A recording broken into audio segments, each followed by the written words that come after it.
Welcome, curious minds, to another deep dive. When we talk about the end of days, about the very fabric of existence unraveling, one image often dominates: the Four Horsemen of the Apocalypse. Ah, iconic figures. Exactly. These aren't just figures of ancient myth. They're primal forces, harbingers of destruction, beings of immense power, often seen as unstoppable agents of, cosmic judgment. Right. The end. But today, we're doing more than just looking at a game. We're immersing ourselves in an epic tale of profound personal sacrifice, unimaginable cosmic stakes, and a brother's unwavering loyalty, all meticulously woven into an action RPG that required a staggering $50 million to bring to life. Wow, 50 million. That's a serious It investment. really is. Our focus today is Darksiders II. This deep dive is based on a comprehensive analysis of the game's intricate plot, its dynamic and evolving gameplay, its ambitious development journey, and its truly fascinating reception. So we've got the whole picture. We do. Our core mission with you, our listener, is to follow Death, the most feared and arguably the most enigmatic of the Nephilim, on a relentless quest. A quest not for conquest, but to clear his brother War's name, and against all odds, resurrect humanity itself. Okay. Okay, let's unpack this. Just consider the sheer audacity. One of the Horsemen, a being whose very purpose is annihilation, defying cosmic powers and ancient laws, all to save the very race his brother is accused of destroying. Yeah, I mean, the irony is thick right from the start. It's a setup that immediately sparks intense curiosity, definitely begs for deeper exploration, and instantly escalates the emotional stakes, wouldn't you say? Absolutely. What's truly captivating here is how the narrative itself, Death's fight for existence, so powerfully mirrors the very real challenges and battles faced by the game's creators. It's not merely a grand fantasy adventure about saving a fictional world from total annihilation. It's a story infused with the very essence of fighting for survival, both inside the game world and, well, within the development studio. Ah, that's a great point, that parallel. Exactly. You, as the listener, will uncover not only Death's perilous in-game journey through realms plagued by corruption, but also the very real-world fight for the franchise's survival. This narrative parallelism raises a profoundly important question.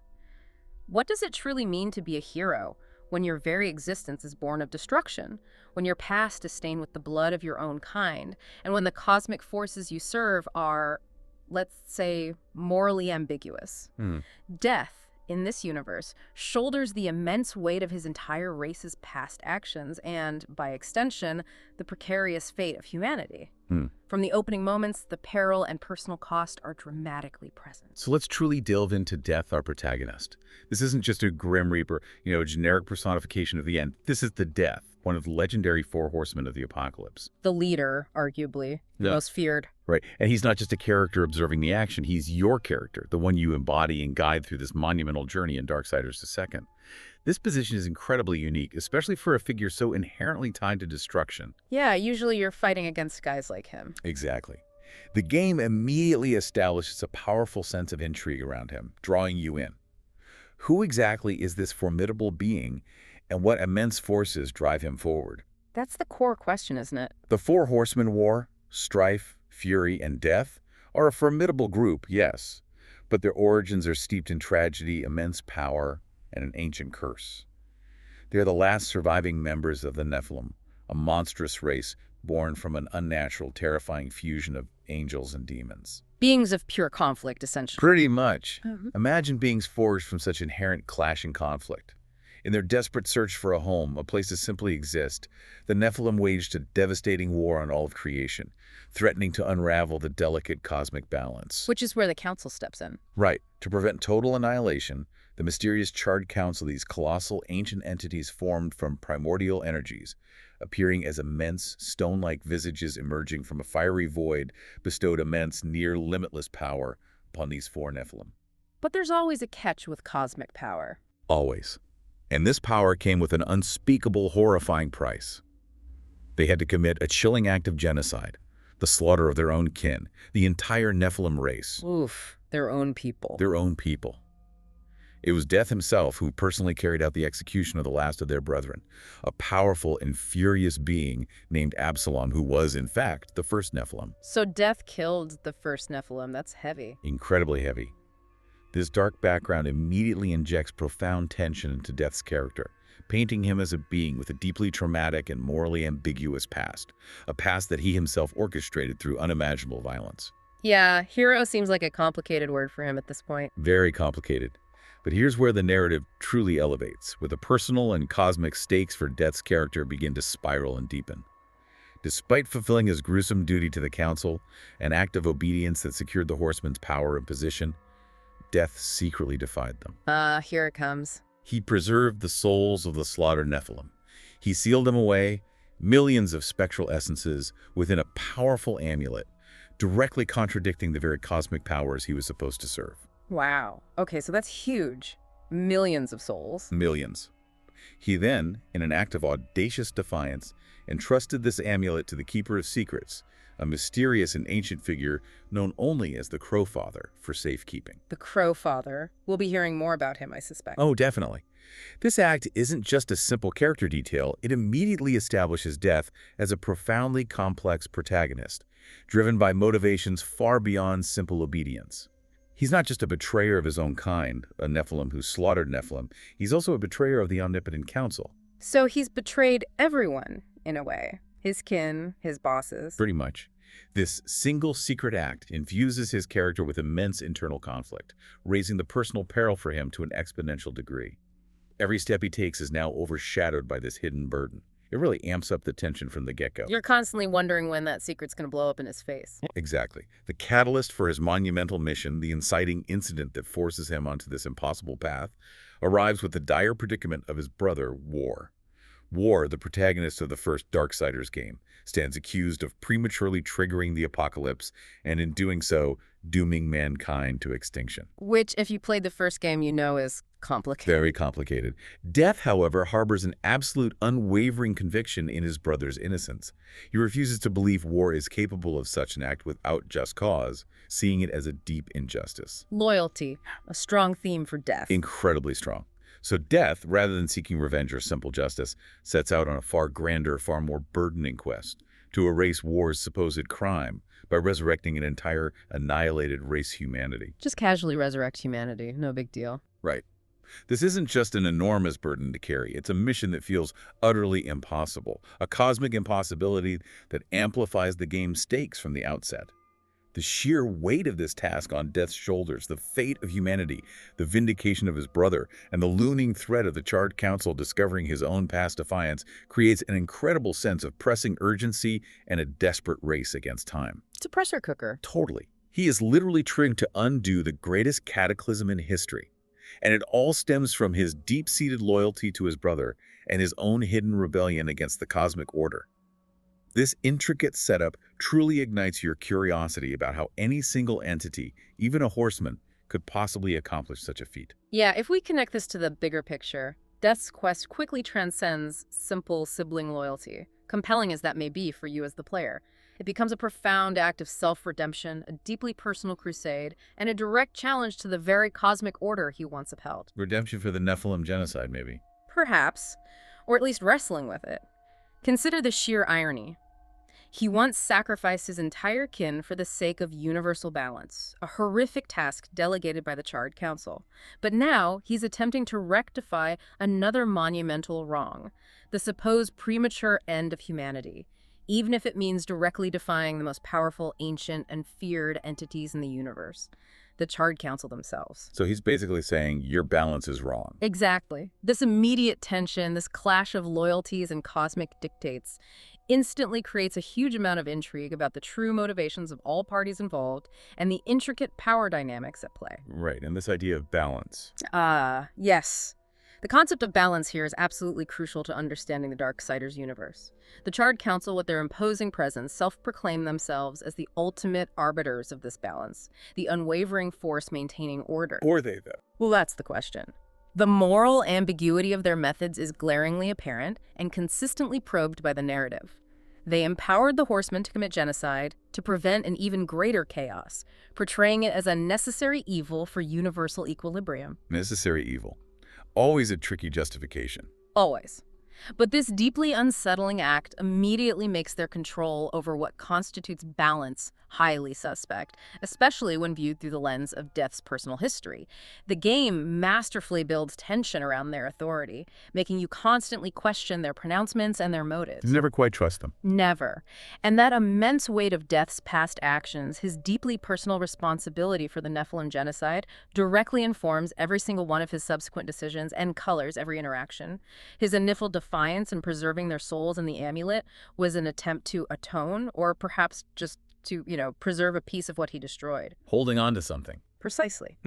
Now, his current quest to resurrect humanity is also fundamentally driven by this immense internal tension, this yearning for absolution. He's essentially trying to atone for one great sin, the annihilation of his race, by preventing another humanity's extinction, even if the methods involve further, even greater defiance. It's like he's trying to balance his own scales. In a way, yes. This deeply personal struggle adds incredible layers to his character and keeps you intimately invested. He's not merely an unstoppable force of nature. He's a conflicted being, profoundly haunted by his past, desperately seeking to carve a new path, not just for his brother, but for a race he had no prior connection to. It's a compelling exploration of guilt, loyalty, and redemption that makes you truly curious about the depths of his conviction. Okay, so Death needs answers. His initial steps to unravel this colossal cosmic conspiracy lead him into the desolate expanse of the Icy Veil, a realm of perpetual frost and ancient secrets, where he seeks out the enigmatic Crowfather. Right, the Keeper of Secrets, the guy with the amulet. Exactly.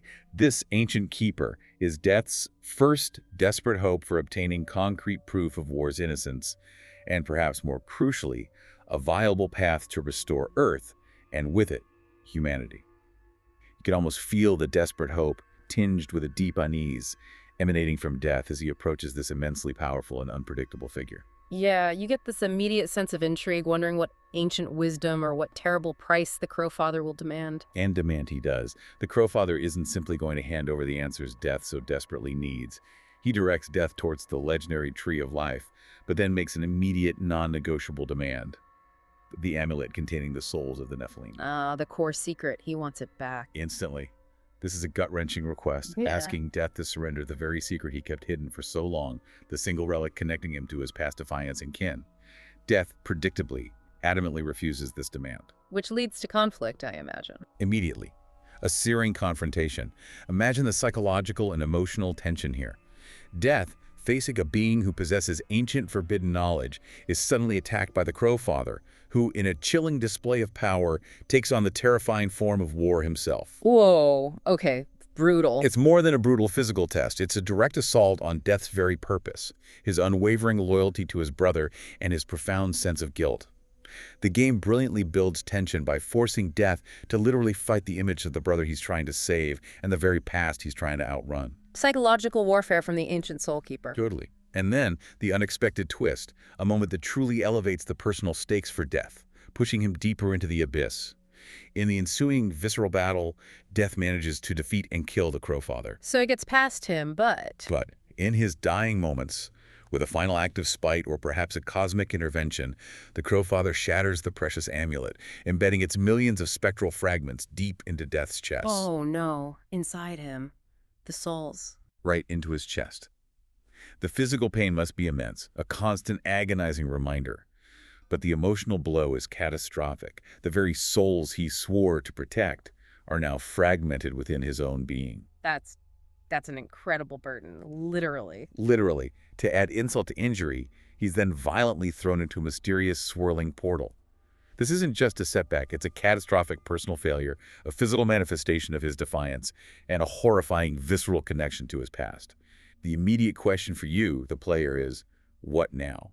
What are the profound consequences of literally carrying these shattered souls within him, and where has this unexpected portal taken him? Yeah, curiosity factor just shot through the roof there. Where does he end up? Disoriented and in pain, Death awakens in the Forged Lands, a visually stunning but ravaged world populated by the Makers. The Makers, the architects of creation, big burly guys. Exactly. Physically imposing beings, ancient architects whose very presence speaks of immense forgotten power.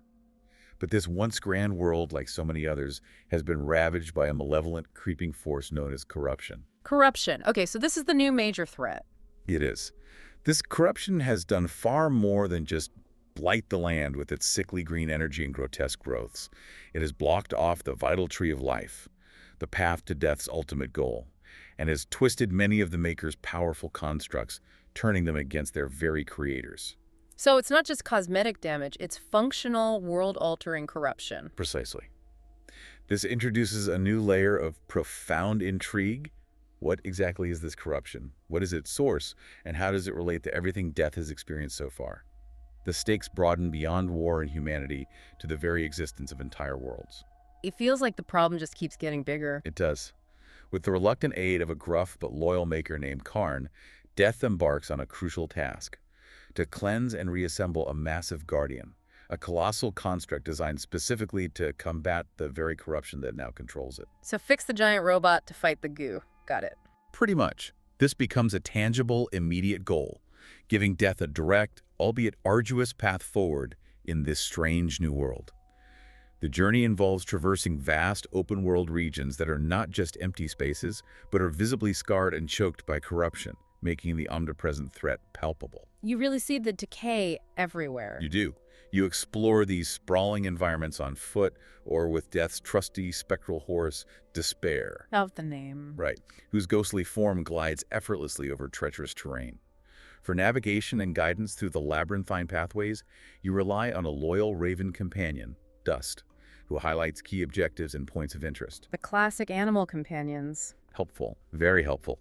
The game is packed with intricate interactive puzzle elements. You're constantly manipulating ancient levers, opening colossal doors, activating complex elevators, and utilizing portals, often needing a specific key or one of Death's unique powers to progress. So it's not just hack and slash, there's a lot of environmental puzzling. A lot. The sheer scale of the environment and the multi-layered puzzles generate a constant sense of grand adventure, building tension as you delve deeper into corrupted strongholds, never knowing what new horror awaits. It keeps you curious, pushing forward. Yeah, you want to see what's around the next corner, what new challenge awaits. Death acquires a range of fascinating abilities that aren't just for combat, but are integral to environmental navigation and complex puzzle solving. Death Grip, for instance, is far more than a simple grappling hook. It demands precision and strategic thinking to swing across vast, broken chasms or pull distant levers. Makes him feel agile, despite being, death. Exactly. Voidwalker, which allows Death to create two linked portals, becomes the linchpin for some of the game's most ingenious environmental puzzles, forcing you to redirect hazards, bridge seemingly impassable gaps, or even transport objects. Ah, like Portal, but with more sides. Kind of, yeah. It encourages a truly multidimensional approach to challenges. Later, abilities like Soul Splitter and Interdiction push this concept further. Soul Splitter lets you literally bifurcate Death's soul, controlling two ethereal copies simultaneously. Whoa, okay. Dual control puzzles. Yeah, to activate multiple mechanisms or pressure plates. Interdiction allows you to command other entities, like specific Maker constructs, to solve intricate, multi-layered puzzle rooms. These abilities aren't just powers, they are extensions of Death's cunning and essence, allowing him to unravel the world's corruption through cleverness and spatial reasoning as much as brute force. So the tools really fit the character and the challenges. Perfectly. And of course, he wields primary weapons of two devastating sides, one in each hand, along with secondary options like heavy, earth-shattering hammers or swift, brutal, gauntlet-style weapons. The combat system is a fluid, satisfying hack-and-slash style, allowing you to unleash Death's full, terrifying power against the corrupted foes. Good old-fashioned horseman-level destruction. You got it. The journey through the Forge Lands is arduous, filled with a compelling mix of main quests, expansive side quests, and challenging boss fights that truly test your skills and mastery of Death's unique toolkit. RPG elements kicking in. Big time. You're constantly upgrading Death through a robust action RPG system, earning experience, skill points to invest in deep skill trees, and new abilities that augment his already formidable arsenal. Loot is plentiful, dropping from vanquished enemies and hidden in ancient chests, with various armor pieces and weapons that can radically alter Death's stats, imbue him with new enchantments, and power up his wrath abilities. The loot grind. Always compelling. And there are even special possessed weapons that offer a unique twist. They can be upgraded by sacrificing other unwanted items to them, steadily increasing their power and granting them new properties, adding a fascinating layer of item progression. Oh, interesting. So you customize weapons by feeding them other gear? Exactly. Collecting hidden stone bites and trading them to the mysterious black root for permanent stat upgrades is another layer of exploration and reward.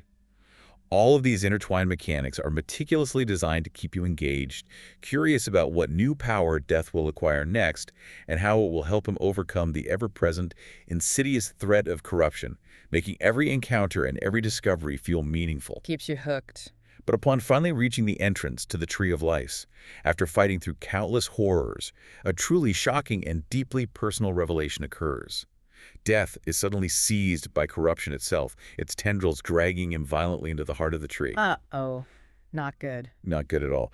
There, he confronts the shadowy, tormented form of Absalom, the first Nephilim, the very being Death himself personally executes. Absalom, the first Nephilim he killed. He's back. He's back, sort of. Absalom doesn't just attack, he taunts Death, revealing that his intense, burning hatred for Death's ultimate betrayal, the slaughter of their kin, is what birthed the corruption itself. Wait, what? Absalom's hatred is the corruption? That's what he claims.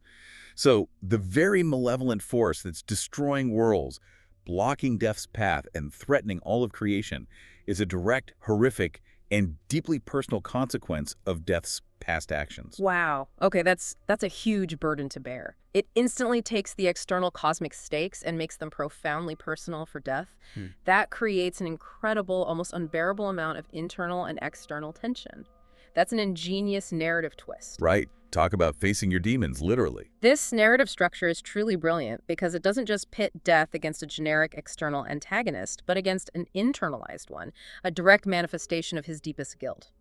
Absalom isn't just some random demon or ancient evil. He is the living, breathing embodiment of Death's most agonizing choice, the slaughter of his own kin. The ultimate sin made manifest. Precisely. This makes the corruption not merely a physical obstacle Death must overcome with his scythes, but a visceral, psychological burden, a constant, unavoidable mirror to Death's sin of betrayal. This isn't just about fighting evil across worlds, it's about Death literally fighting himself in a profound, almost philosophical sense. Every encounter with corruption and every corrupted foe becomes a tangible step towards a deeply personal absolution or deeper despair for Death. It's a masterclass in making thematic conflict tangible and deeply impactful, significantly deepening the narrative. And you feel that playing it. Oh, absolutely. The gameplay elements are masterfully intertwined with this deeply personal plot, allowing you to viscerally feel Death's journey. The vast open-world regions of the Forge Lands, for instance, aren't just empty spaces.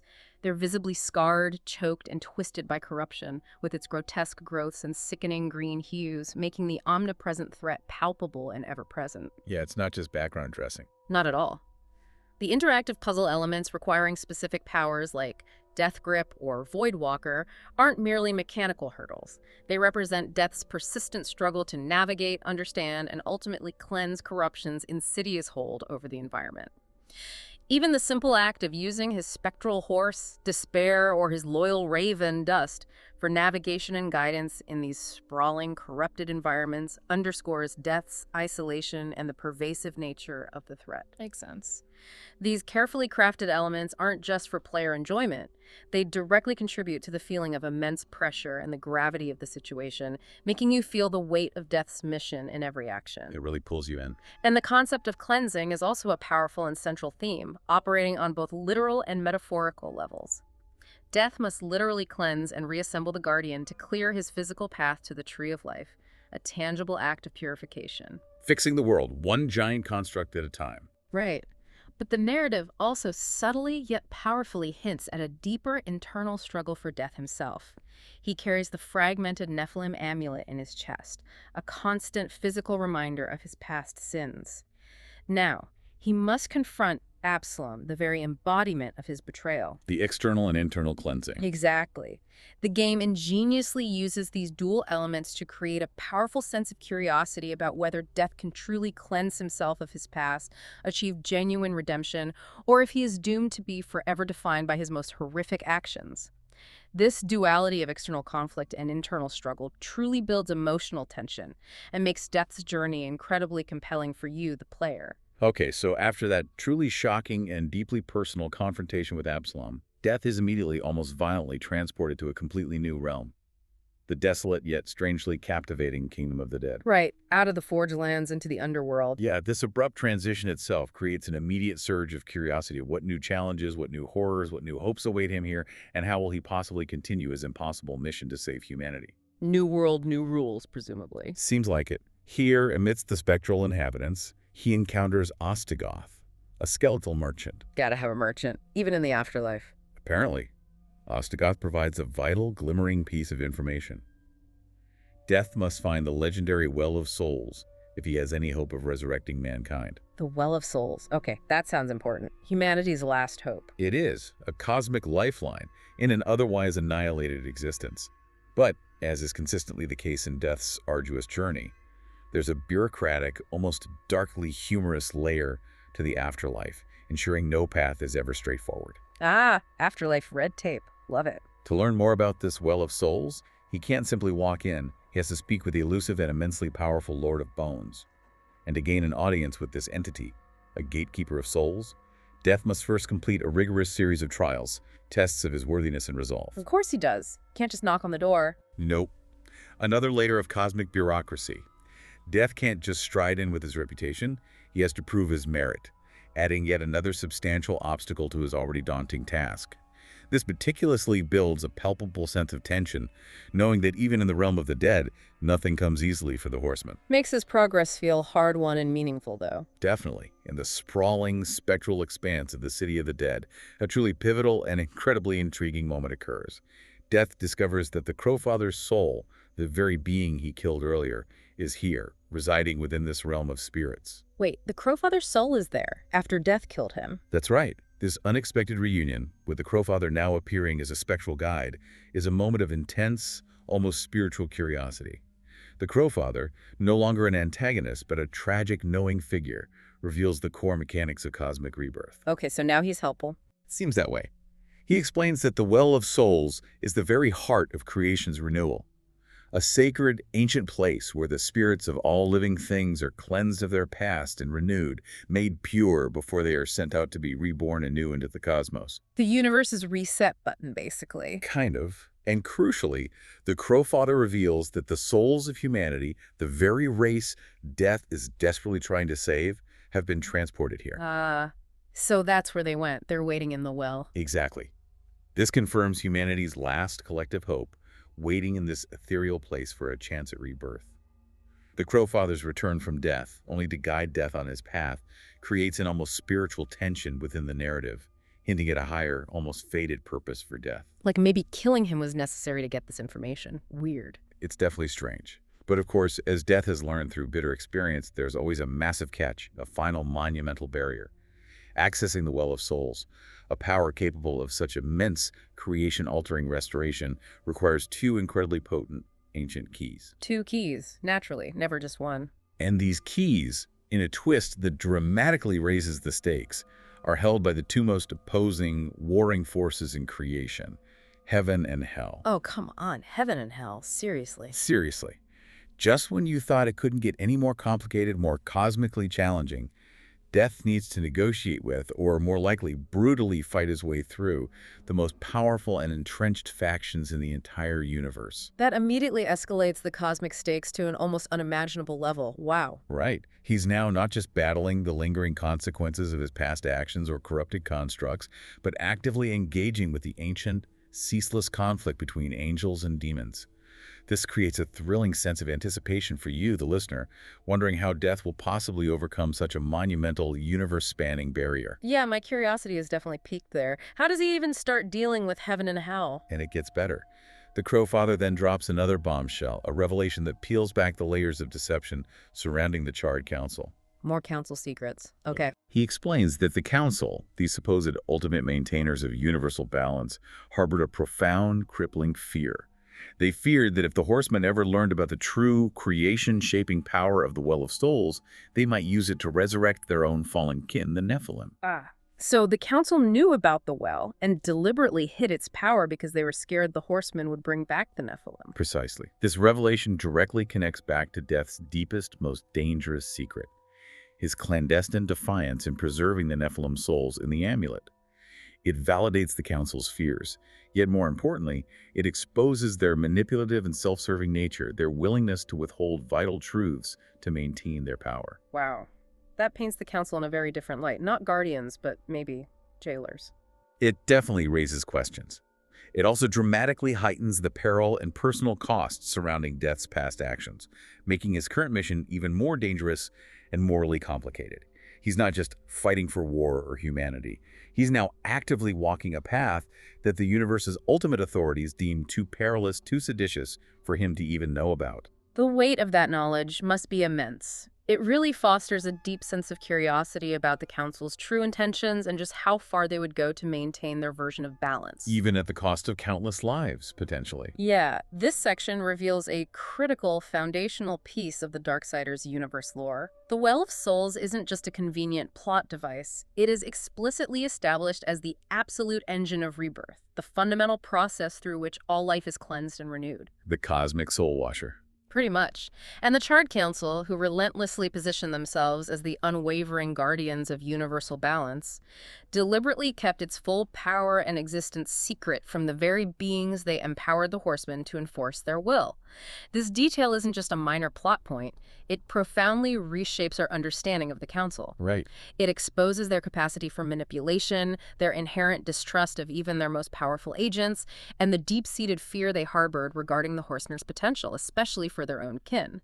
This revelation truly amplifies the tension around the question of who the good guys really are in this universe. In fact, from their cosmic perspective, given the Nephilim's history of destruction, was their secrecy and manipulation about the Well of Souls, maybe? A necessary evil to protect creation from another potential, even greater calamity. Ooh, that's a fascinating, almost unsettling perspective to consider. From their long-game multi-universal view, perhaps it was a calculated, cold decision. But it also highlights the moral compromises and the immense power imbalance at play, doesn't it? Absolutely. It's deeply ambiguous. Regardless, the narrative function of these two keys is incredibly effective in driving the plot forward and intensifying the challenge. It immediately creates immense pressure and clearly defines Death's next colossal tasks. He's no longer just exploring corrupted lands or fighting manifestations of his past. No, now he's playing cosmic politics. Or cosmic warfare. Exactly. He is now forced to undertake diplomatic or, more accurately, often violently, confrontational missions directly into the heart of the warring cosmic factions of heaven and hell. This dramatically broadens the scope of the game, making you incredibly curious about the specific challenges and powerful entities you will inevitably face in each diametrically opposed realm. Precisely. And this also brings up significant moral implications for Death that resonate throughout his journey. His mission is no longer merely about clearing war's name. It's about accessing a power, the Well of Souls, that the universe's self-appointed gatekeepers explicitly deemed too dangerous for him to wield. Especially for his own potentially forbidden purposes, like reviving the Nephilim. Exactly. That personal moral weight drives the story forward with incredible force. He is defying not just his own past actions, but the very dictates of the cosmic order itself. It's a masterful way to heighten the urgency and peril as Death grapples internally with the morality of his choices and the profound consequences they could unleash. Yeah, he's walking a tightrope between cosmic order and personal conviction. And the game constantly keeps you on edge, wondering which way he'll ultimately fall and what price he'll pay. It really raises the personal stakes for him. All right, so with the monumental task of acquiring the two cosmic keys now laid before him, Death's journey takes him to the furthest, most dangerous reaches of creation. First, he seeks the key held by the angels, journeying to an outpost of heaven known as Lost Light. Up to the pearly gates, then. Well, sort of. Sort of. Here he meets the Archon, a powerful, imposing angelic figure who, instead of simply handing over the key, directs Death to the Ivory Citadel, a majestic but seemingly unreachable bastion. However, almost immediately, a chilling detail emerges. The Citadel, like so many other places, has already been consumed by the pervasive, sickly green blight of corruption. Corruption in heaven. Okay, that's bad. That immediately raises a glaring red flag. It does. Creates a profound sense of unease and sparks intense curiosity. How could such a malevolent force reach even a bastion of heaven, a place supposedly pure and inviolable? The integrity of the entire cosmic order feels compromised. Yeah, if heaven isn't safe, nowhere is. To clear the path to the corrupted Ivory Citadel and retrieve a powerful holy weapon, the Archon sends Death on a significant detour back to a shattered, familiar battleground. Earth. Back to Earth. Wow. Okay. And here we get another stark, harrowing glimpse of Earth's tragic fate, encountering the valiant Uriel and the scattered remnants of the Hellguard, fighting a losing battle against the demonic legions. This isn't just a mere side quest. It brings the true devastating stakes of humanity's survival directly into view, making the theoretical a visceral reality. Right. It grounds the mission. You see why he needs to succeed. Exactly. Seeing the utter devastation and the ongoing desperate struggle on Earth powerfully reinforces why Death's mission is so critically important and urgent. He aids Uriel, reassembling a shattered holy rod, a powerful artifact. But after this grueling endeavor, he finds himself back on the trail of the angelic key, still trusting the Archon's word. Which feels like a mistake, given the corruption everywhere. A big mistake.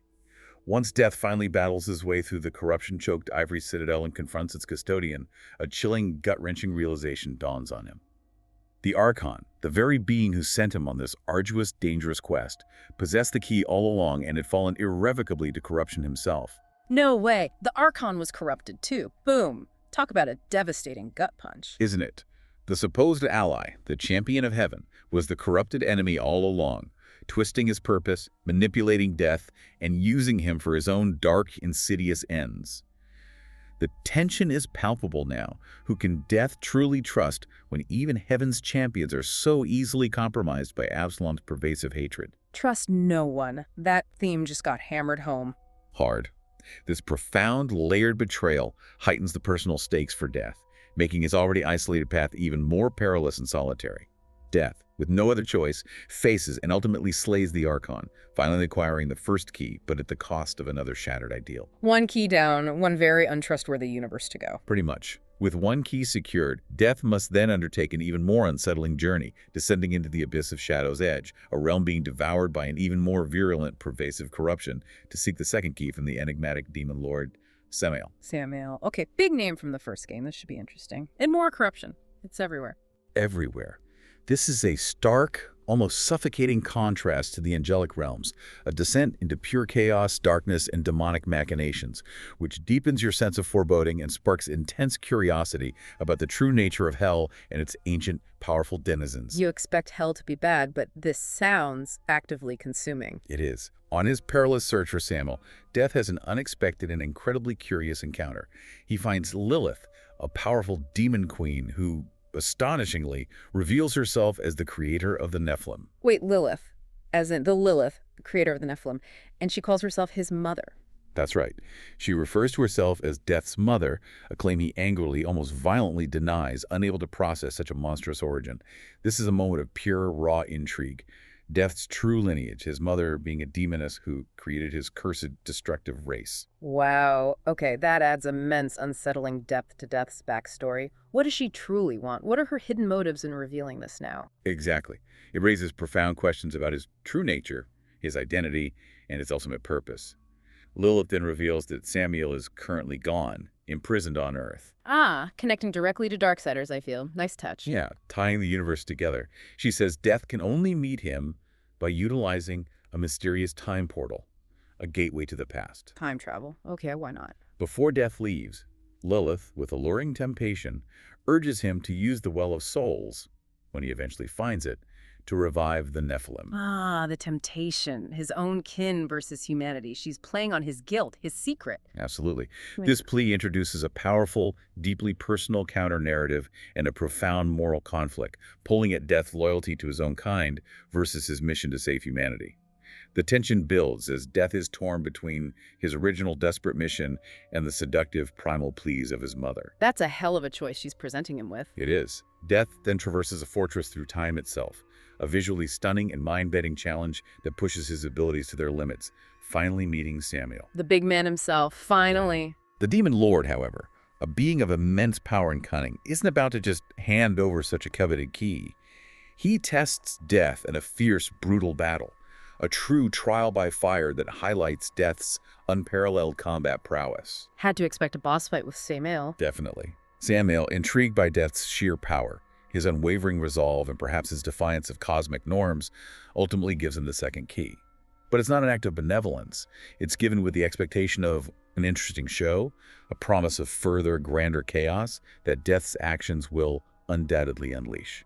So Samuel's just enjoying the spectacle. He wants to see what happens when Death uses the well. Classic demon lord. Pretty much. This exchange hints at deeper, darker forces at play, with Sam viewing Death's desperate quest as mere entertainment, a ripple in a far larger, more sinister cosmic game. It leaves you with a lingering sense of intrigue and unease, elevating the peril that Death might be a pawn in something far greater and more malevolent than he could possibly comprehend. Yeah, that's unsettling. He gets the key, but feels like he might have just made a deal with, well, not the devil, but close. Very close. What's profoundly captivating here, looking back at this section, is how corruption isn't merely a physical blight that scars landscapes. It's portrayed as a moral and spiritual disease, insidious enough to twist even the purest, most powerful angelic beings like the Archon. Right, it infects everything. It really does. This isn't just environmental damage. It's a profound sickness of the soul, a moral rot, starkly underscoring the universal and existential threat that Absalom's hatred poses. It forces you, the player, to realize that no one is truly immune, no realm utterly safe, and that perception builds tremendous pervasive tension around every encounter. Makes every interaction suspect. Totally. Even supposed allies, entities that represent light and order, can be turned, leaving Death increasingly isolated and vulnerable, having to question every motive. Yeah, that isolation really comes through. And Lilith's motives as the Nephilim creator and her compelling urge for Death to resurrect them introduces a powerful, emotionally charged counter-narrative to Death's primary mission of saving humanity.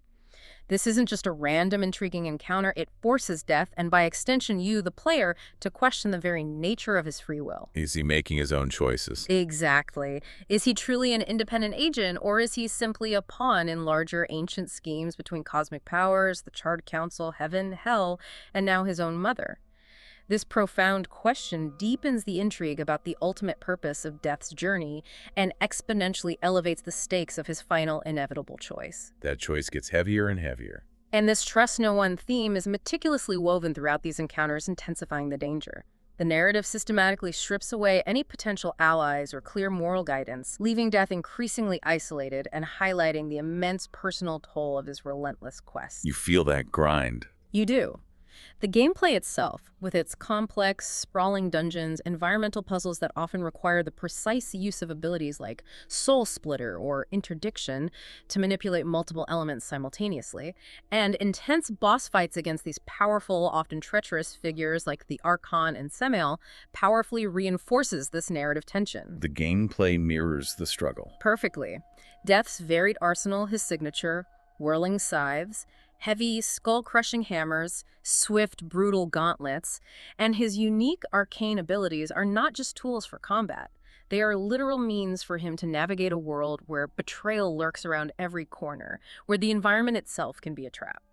These meticulously designed challenges are intended to make you feel the weight of Death's isolation and the constant grinding pressure of being misled or overpowered, raising the personal and combat stakes in a very tangible, moment-to-moment way. All right, this is it. With both cosmic keys now secured, Death, battered but resolute, returns to the Tree of Life, the ultimate nexus of his desperate quest. The final stretch. The Crow Father appears once more, his spectral presence, a poignant, almost mournful reminder of the winding, perilous path Death has walked, and the countless lives that now hang precariously in the balance. He reminds Death, with a chilling solemnity, that both humanity and the Nephilim, Death's own kin, are now at stake, their fates poised on a knife's edge. Laying out the ultimate choice. No pressure. No pressure at all. He also delivers a final, ominous warning.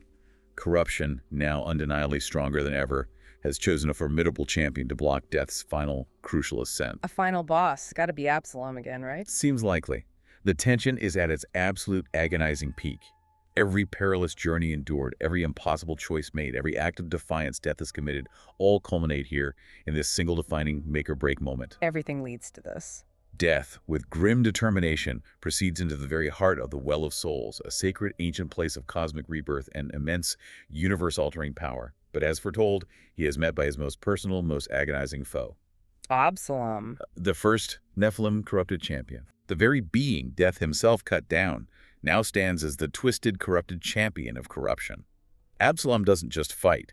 He taunts Death relentlessly, claiming him to be blackened by the sin of betrayal, asserting that this very sin, this fundamental act of treachery against his own kind, is paradoxically what makes Death impervious to corruption's influence. Whoa, that's a cruel, ironic twist. His greatest burden is his shield. Exactly. It's a constant reminder. This final confrontation is deeply personal, an ultimate, visceral test of Death's resolve, forcing him to face the embodiment of his guilt one last time. Despite the immense emotional weight, Death must once again kill Absalom, severing the immediate, tormenting manifestation of his past trauma and its universe-threatening consequences. Putting his past down again, for good this time. We hope. After this climactic, emotionally draining battle, the Crowfather reappears, his spectral form radiating immense gravitas, and delivers the ultimate heartbreaking truth. He explains that Death may indeed tap the well's immense primordial power to restore one race, but it comes at an unbearable, absolute cost. A profound, self-annihilating sacrifice. Sacrifice. Okay, what kind? Choosing one race, he warns, will forever doom the other. This is the ultimate decision, the moment of truth that has been building since the very beginning of Death's tragic journey. Humanity or the Nephilim? Oh my god. Humanity, the race he barely knows but swore to save, or the Nephilim, Death's own cursed kin, the very souls he secretly preserved in defiance of the Council, carrying their essence within his very chest. The weight of this choice is immense, almost paralyzing. How do you even make that choice? This race he swore to save versus his own people, the ones he already betrayed once? Wow. The game really raised the stakes to this singular, devastating moral dilemma. It truly did, placing the fate of entire species squarely on your shoulders as the player, embodied in Death. So what does he do? And then, the profound, heartbreaking climax of Death's entire journey unfolds. Facing this impossible, soul-crushing choice, Death makes his decision. In an act of unparalleled selflessness and ultimate loyalty to his brother, he chooses to save war, and by extension, to restore humanity to existence. He chooses humanity. He saves war. He does. In doing so, he consciously sacrifices the souls of the Nephilim, the very kin he saved from oblivion, the burden he carried within him, and most crucially, his own soul. His own soul, too. He sacrifices himself. Himself and the Nephilim. With a resolute act of absolute self-annihilation, he leaps into the blinding light of the Well of Souls, erasing his own existence to fulfill his brother's innocence and give humanity a second precious chance. Wow. The depth of that sacrifice is incredible. A complete inversion of his initial defiance in his very nature. He, Death, chooses life, rebirth, redemption at the ultimate personal cost. Exactly. This defining moment etches his legacy not as a harbinger of doom, but as a figure of tragic heroism, solidifying the game's central, meaningful conversation about what true sacrifice entails. This choice is the absolute core of the game's narrative, the thematic resolution that meticulously ties every single plot thread together.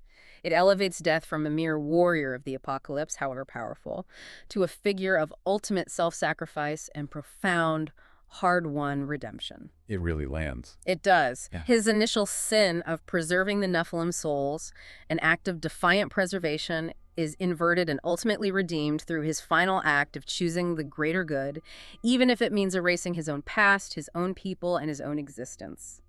This is not just a game ending. It's a powerful statement about what true heroism and absolution can genuinely entail, infusing his story with immense meaning and emotional weight. Yeah, it feels earned. And the cyclical nature of judgment and redemption is also a key recurring theme expertly woven throughout this narrative. Absalom's repeated appearance and his relentless taunts serve as a constant, painful reminder of Death's original burden and his defining act of betrayal. Can't escape the past. Right. This makes Death's final, selfless choice even more impactful, more profoundly earned. He doesn't simply run from his past, trying to escape its shadow. He faces it head-on, literally battling and killing its embodiment again, and then makes a fundamentally different, redemptive decision about his destiny. It's a grueling journey about confronting your deepest regrets and making a conscious, selfless choice, no matter the personal cost. A powerful message for the listener about facing one's own past, maybe. What could be? The epilogue then functions as a brilliant narrative bridge, directly connecting back to and retroactively altering the context of the first Darksiders game's ending. Ah, the ending of Darksiders 1. Exactly. It meticulously shows Uriel questioning war's intent to fight the seemingly insurmountable insurmountable charred council alone, to which War, with newfound conviction, replies, "No, not alone." Goosebumps moment. Totally. The scene then dramatically cuts to the arrival of all four horsemen, with death among them, confirming the narrator's resonant statement. The number of the riders shall ever be four. So death is there. His sacrifice brought him back, or ensured the others could come. It implies his sacrifice somehow allowed or triggered the arrival of all four, fulfilling the prophecy. This reveals in a powerful, climactic twist that Death's sacrifice was not in vain. He ensured that the true apocalypse, the one destined to be fought with all four riders united against cosmic injustice, could finally begin, completing a grand cycle. Wow. That retroactively makes the sacrifice even more meaningful. It really does. It not only rewards longtime fans with a cohesive, expanded narrative, but further elevates the stakes for the entire Darksiders universe. And then there's the post-credit scene. Ah, yes. And then there's that chilling, unsettling post-credit scene. Lilith, the self-proclaimed mother of the Nephilim, is seen being berated by a shadowy, immensely powerful being, strongly implied to be Lucifer himself. Lucifer. Okay, that raises the stakes again. Big time.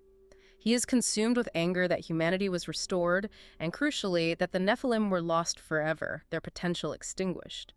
This adds a chilling, profound layer to Death's ultimate sacrifice, showing that even such a selfless, universe-altering act has massive, unforeseen cosmic consequences, and sets up further, even grander conflict beyond the immediate narrative of Darksiders II.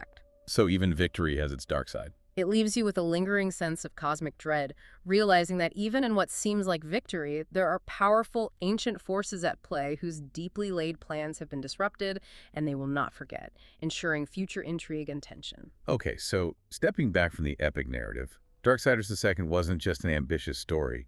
It was a gargantuan undertaking in game development, reflecting a massive investment of talent, time, and money. Yeah, making games is hard, especially big ones like this. Definitely. Developed by the incredibly skilled Vigil Games and published by the now-defunct THQ, its ambition was starkly reflected in its staggering price tag.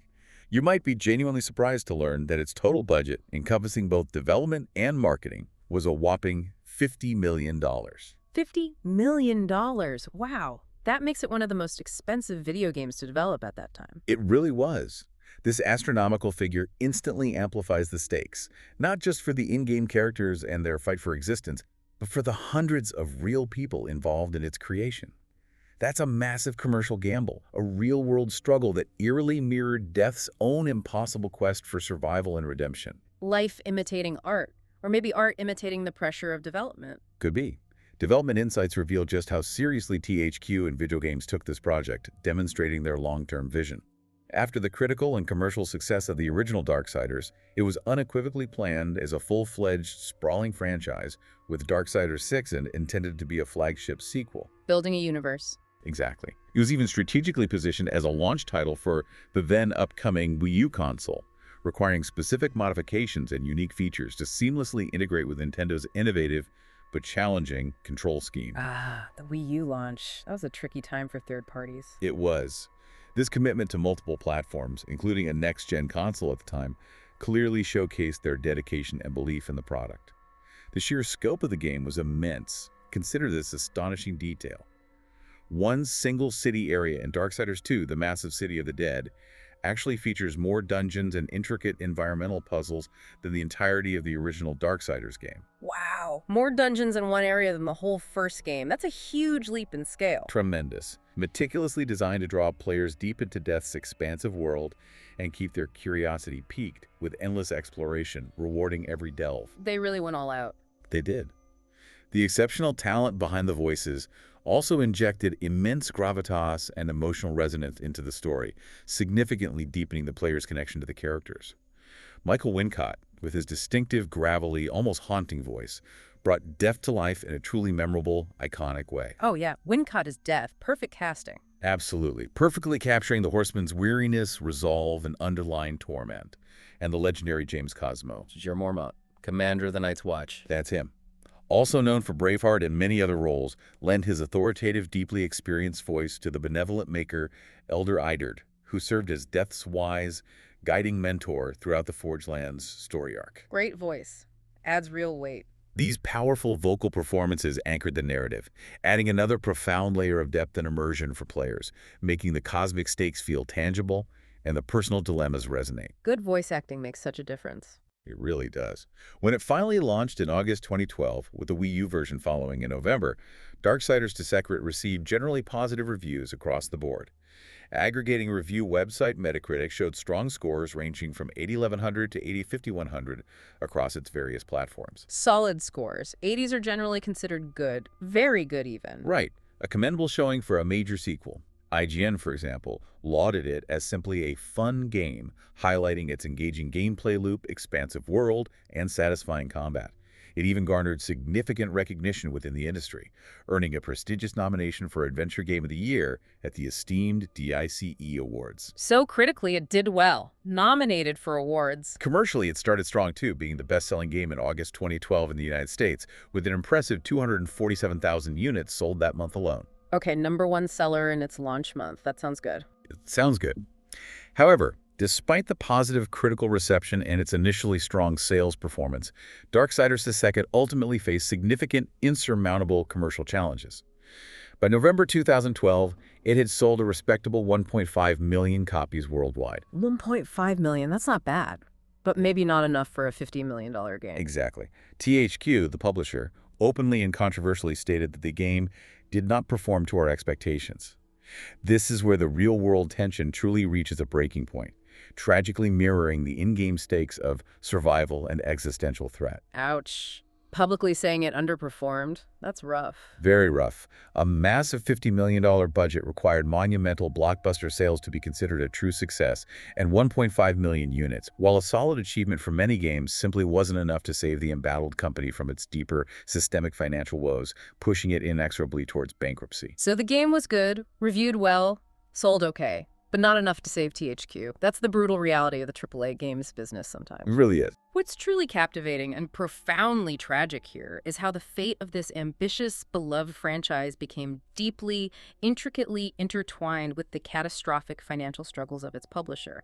THQ, Vigil Games' parent company, filed for Chapter 11 bankruptcy protection in December 2012, just months after Darksiders II was released. Oh, that fast. Yeah. This wasn't merely a corporate hiccup, it was a full-blown, industry-shaking catastrophe that rippled through the gaming world. Vigil Games, the incredibly talented studio behind Darksiders, was, to the dismay of fans and developers alike, unfortunately shut down along with the parent company. Oh man, the whole studio shut down. That's heartbreaking. It really is. This serves as a stark, sobering reminder of the brutal, real-world consequences of game development, the volatile nature of sales figures, and the unforgiving world of corporate finance. It inevitably raises the critical question of how such a well-received, ambitious, and high-quality game could still lead to such a devastating, heartbreaking outcome for its passionate creators. Just bad timing and financial trouble at the top, it sounds like. Seems that way. This profound industry upheaval immediately raised an incredibly important, anxiety-inducing question for fans and developers. What happens to a beloved game when its dedicated creators lose their studio and their publisher goes under? Right, who gets the rights? What happens to the series? Exactly. The Darksiders intellectual property, along with other valuable THQ assets, was put up for auction in April 2013.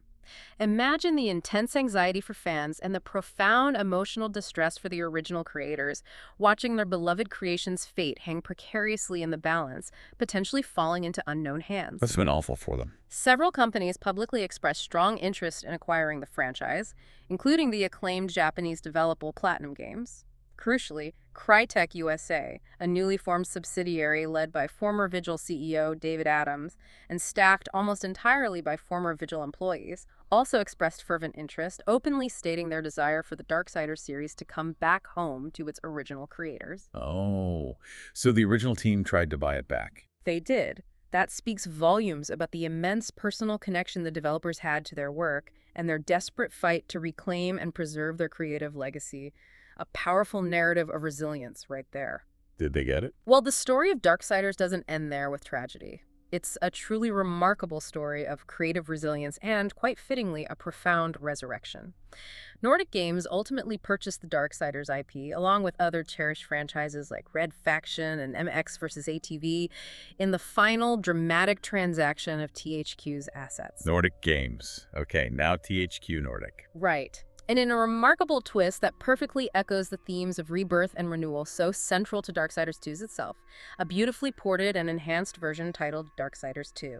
Definitive Edition was developed for PlayStation 4, Xbox One, and PC, and later for Switch and Stadia. The Definitive Edition, I remember that. And get this Definitive Edition was created by Gunfire Games, a studio founded by David Adams himself, staffed almost entirely by former Vigil employees. No way. So the original team did get to work on it again, just under a different roof. Exactly. This incredible journey means the original creative team, those who poured their heart and soul into the game, got to refine and re-release their work, bringing their beloved vision to new audiences and current platforms. It's a literal rebirth for the game, much like the souls in the party, while allowing the franchise to find a new, stable home and a promising future. That's actually a really great ending to that part of the story. Resilience personified. It really is. The successful continuation of the franchise under new ownership, and crucially, with much of the original creative spirit still intact, is a testament to its enduring appeal and robust gameplay. Darksiders III was released in 2018. Starring Fury. Right. Followed by the critically acclaimed spin-off prequel Darksiders Genesis in 2019. With Strife and War co-op. Exactly. Unequivocally confirming that Death's journey and the grand saga of the Horsemen continues, thriving in its new home. Furthermore, even during the initial financial pressures and the looming threat of THQ's collapse, Vigil Games demonstrated their unwavering commitment through various substantial downloadable content, DLCs, for Darksiders II. Ah, yeah, the DLC. Abyssal Forge. Demon Lord Belial. Precisely. The Season Pass included significant story-driven installments like the Abyssal Forge, which introduced an entirely new, challenging realm, and the Demon Lord Belial, which offered a fresh, compelling narrative arc and new equipment. Other packs, like Argul's Tomb, provided more content and challenging dungeons, while the Angel of Death pack offered new weapons and visual enhancements. So they kept adding content even when things looked dire. They did. These additions showcased a continued dedication to enriching the game's world, expanding its lore, and providing lasting value to players, even in incredibly uncertain times. This unwavering commitment, both in the game's initial development and its eventual resurrection, makes the original saga of Darksiders II even more meaningful in the broader, compelling context of the franchise's remarkable Phoenix-like journey. #outro. Wow. We've journeyed alongside Death, from his tragic origins to his ultimate defining act. We've delved into his impossible choices, witnessed his profound self-sacrificing redemption, and explored how his intensely personal struggle was so powerfully mirrored by the very real struggle of the game's talented creators. It's a story on multiple levels. Absolutely. This deep dive has shown us how Darksiders II masterfully built intense curiosity with its rich, complex lore and enigmatic characters, ratcheted up constant tension with cosmic betrayals and deeply personal demons, and systematically raised the stakes to an ultimate, heartbreaking choice that profoundly defined not just a character, but the very fate of an entire franchise. Curiosity, tension, stakes. It nailed all three. It really did. So what does this all mean for us, beyond the thrilling narrative of a game? Whether in a fantastical game world or in the messy, complex tapestry of our own lives, when does a debt of blood, a past transgression, or burden become a debt of profound sacrifice? And at what specific point does true, hard-won redemption truly begin? Heavy questions. They are. It's a compelling, timeless conversation this game invites us into. Yeah, and if we connect this to the bigger picture, Death's story is a powerful, nuanced exploration of how past actions, even those initially intended for a perceived greater good or for universal balance, can inadvertently birth new, insidious forms of destruction and corruption. The road to hell paved with good intentions, maybe. Something like that. It forces you to confront the challenging idea that true absolution might only be found in the most selfless and seemingly contradictory acts, sacrificing that which you fought so desperately to preserve. It makes you profoundly wonder, what corruptions are we unknowingly fostering with our choices today, perhaps even with the best of intentions, and what profound, perhaps even self-erasing sacrifices might ultimately be required to set things right tomorrow? Wow. That's a question that lingers long after Death takes its final courageous leap. A lot to think about.